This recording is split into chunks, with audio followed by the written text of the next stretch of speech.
El tema de hoy es la ambición de Ninfidio Sabino. Para contar este relato vamos a ubicarnos en Roma, en el año 68. Para eso hemos construido este ingente decorado.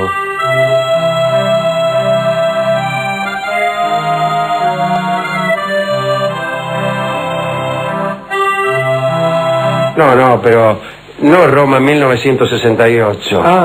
Roma en el año 68. No sabemos muy bien cómo era la música romana, Dios libre y guarde, ¿no? En el cine, cuando no saben cómo era una música, últimamente siempre meten una quena.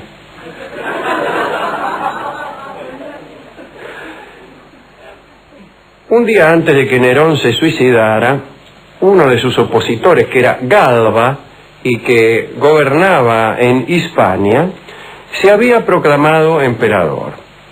Aunque había desafiado a Nerón con esa proclamación, la verdad es que Galba esperaba ansioso que algo sucediera. Por ejemplo, que Nerón se muriera, que lo mataran o que fuera enviado lejos de Roma. El nombrarse emperador era un modo de apurar al gobernante débil. Pero Galba había resuelto esperar un cacho a ver qué sucedía en Roma. Un día después de la muerte de Nerón, un liberto de Galba, que estaba en Roma, que se llamaba Iselo, marchó a Hispania para contarle a su señor, a Galba, lo que había sucedido. Para decirle, mire Galba, está todo bien, vaya. Recorrió el trayecto en solo 7 días. Galba lo escuchó escéptico, porque no podía creer que el liberto hubiera empleado solo ese tiempo para llegar desde Roma a Hispania, un trayecto que por entonces demandaba por lo menos 10 jornadas. A los 2 días, cuando llegó un segundo mensajero y confirmó las noticias de Iselo, Galba festejó. Aunque ya era emperador, no se apresuró a abandonar Hispania. Prefirió que la situación en Roma se apaciguara. Prefirió dejar que la situación en Roma se apaciguara. En la capital, el pueblo se había lanzado a las calles y se vengaba de los adeptos de Nerón, a quienes nadie protegía de los linchamientos. Ahí estaba Espículo, un gladiador, que fue atado en el foro y colocado a los pies de una colosal estatua de Nerón, que fue luego derribada sobre el mismo Espículo, que naturalmente procedió a morir aplastado. Aponio, un hombre que había actuado como delator, fue obligado a acostarse en la calle y entonces le pasaron por encima con unos carros cargados con piedras. Pero además vivía en Roma un hombre llamado Ninfidio Sabino, que era el comandante de los pretorianos, es decir, una autoridad importante, y a quien se lo consideraba el verdadero hacedor de emperadores. En esos momentos tan confusos que solían suceder a la muerte de un emperador, la Guardia Pretoriana tenía una gran importancia. Se hacía cargo del orden en ese instante y ahí casi era el único poder. Los ejércitos solían estar lejos, la guardia, claro, era la guardia del emperador cesante, pero podía darse vuelta y prestar su apoyo a cualquier intrigante de palacio. Así sucedió, por ejemplo, cuando Claudio sucedió a Calígula. Estaba Claudio, que era el tío de Calígula, escondido por ahí atrás de una cortina. Calígula había sido asesinado hacía pocos minutos y los de la guardia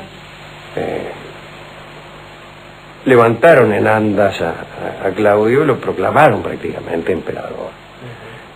Quiere decir que en ese sentido se consideraba al comandante de los pretorianos como un hacedor de emperadores. El caso es que Ninfidio Sabino oficialmente respaldaba a Galba, que todavía estaba en Hispania, pero según Plutarco, el autor de Vida de los 12 Césares, sí, Sabino estaba convencido de que Galba era un hombre que dada su edad no tendría fuerzas para hacerse transportar hasta Roma desde Hispania. La verdad es que Ninfidio Sabino quería ser emperador y había promovido a Galba, a quien él suponía un anciano enfermo, para sacarlo después con facilidad y proclamarse él mismo al frente de Roma. Tranquilo entonces, Ninfidio Sabino empezó a trabajar en su plan, siempre mientras Galba estaba lejos. Organizó banquetes a los que eran invitados hombres influyentes, consiguió de ese modo que el Senado lo nombrara benefactor del pueblo. Así que todas las mañanas una delegación del Senado le ofrecía sus respetos frente a su casa. He ahí una manifestación de vana pompa, pero que producía su efecto político. Es aquí un ejemplo de cómo el símbolo influye sobre la cosa. De todos modos tenía su gracia, ¿no? Que todas las mañanas vinieran a jorobarlo para presentarle respetos un grupo de adulones. Imagina usted que todas las mañanas a las 8 de la mañana le tocaran el timbre para presentarle respetos en virtud de su nombramiento como benefactor del pueblo. Por eso, bien, ya hablaremos otro día de esto. Entre otras cosas, nuestro amigo Ninfidio Sabino hizo correr la bolilla de que él era hijo de Calígula. Parece que la madre de Ninfidio, que se llamaba Ninfidia, había sido amante del emperador. Pero en verdad eso había sucedido después del nacimiento de Ninfidio, por lo que el rumor era infundado. Ya se sabe que la relación entre un romance y un nacimiento suele darse en ese orden, es decir, que el romance debe ser anterior. Cuando el romance es posterior, casi es nulo el efecto de ese romance del mismo sobre el nacimiento anterior.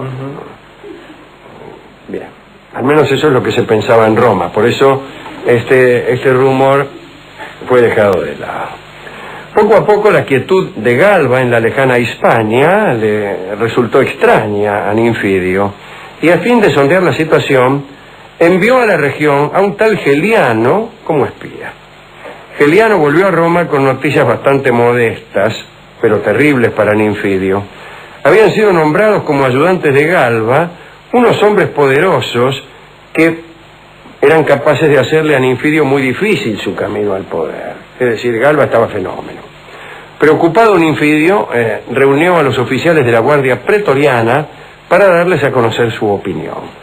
Dijo que Galba era, por cierto, un anciano benévolo y mesurado, pero que ya no era dueño de sus decisiones, y que dos hombres, estos dos, ¿no?, que se llamaban Cornelio Laco y Vinio, ejercían sobre él una influencia contraproducente. Después de decir eso, Ninfidio sugirió que era conveniente mandar al emperador una delegación de soldados para recomendarle que se deshiciera de esos dos amigos. Pero los oficiales de la Guardia Pretoriana rechazaron esa propuesta. Alegaron que no podían imponer condiciones a un general veterano como si se tratara de un niño, máxime cuando ese general veterano había sido nombrado emperador. Bueno, Ninfidio resolvió jugarse por otro lado. Planeó, junto a sus hombres más dóciles, entrar a la medianoche, exactamente a la medianoche, en el cuartel de los pretorianos y proclamarse ahí mismo emperador. Un golpe de efecto, ¿no? 12 de la noche, en la puerta del cuartel se presenta Ninfidio con unos esbirros y dice: soy el emperador. Entonces pensó que inmediatamente lo iban a aclamar y iba a suceder como tantas otras veces. Él estaba seguro de que su proclama iba a ser exitosa. Pero en verdad los soldados de la guardia se enteraron de este propósito y decidieron por unanimidad mantenerse leales al emperador, a Galba. Cerraron entonces los portones del cuartel y se apostaron en la muralla circundante. A la medianoche aparece Ninfidio, rodeado de unos amigos con antorchas. ¿Vio? Cuando uno quiere proclamarse emperador, lo primero que hace es conseguirse unos amigos con antorchas. Pero vio la puerta cerrada, los portones cerrados, ¿no? le gritó a uno de los centinelas para que abriera. Dice, abrí la puerta, qué sé yo. No sé lo que le habrá gritado. En la oscuridad resonaron muchas voces que gritaron, ¡Galba es nuestro emperador! Ninfidio, imagínense, aterrado, detrás de esa columna apareció justamente uno. Dice, ¡Galba es nuestro emperador, emperador! Era uno que decía las cosas más lento. Ninfidio entonces comprendió cuál era la situación y antes de que le pasara algo grave, se unió al clamor general y empezó a gritar él también. ¡Sí, señor! Dice, Galba es nuestro emperador. Galba, sí, señor. Entonces el portón se abrió, porque alguno de adentro habrá creído que venían a plegarse a la manifestación. Cauteloso, Ninfidio entró, pero de pronto uno le tiró una lanza. Antes de que diera el Ninfidio fue interceptada por el escudo que alzó un acompañante, pero esa en verdad era una señal. Enseguida apareció una horda de soldados que se abalanzó sobre Ninfidio. Ninfidio huyó, se escondió en la cámara de un soldado, pero allí lo descubrieron al ratito nomás y le dieron horrible muerte, le dieron. Su cadáver fue arrastrado al patio. Después construyeron alrededor del final una reja y lo dejaron a la vista de todos. Galba suspiró aliviado cuando supo acerca de la suerte de su rival. Sin embargo, en la euforia que le causaba haberse librado del último obstáculo para marchar a Roma, decidió tomar otra precaución. Ordenó ajusticiar a todos los hombres del círculo de Ninfidio a modo de precaución, y entonces, recién entonces, después de esa masacre, marchó a Roma. Y así con Galba empezó el tiempo llamado de los 3 emperadores. Citemos a Plutarco, que dijo, nuevo emperador Galba, que no presentaba signos demasiado buenos, ¿no? Plutarco dice que era muy cruel, que si bien algunos lo consideraban un anciano endeble, ni bien llegó a Roma despertó en todos terror y consternación. Esta es la historia de Ninfidio Sabino que hemos relatado justamente delante de este paisaje construido con mármoles traídos especialmente desde Roma.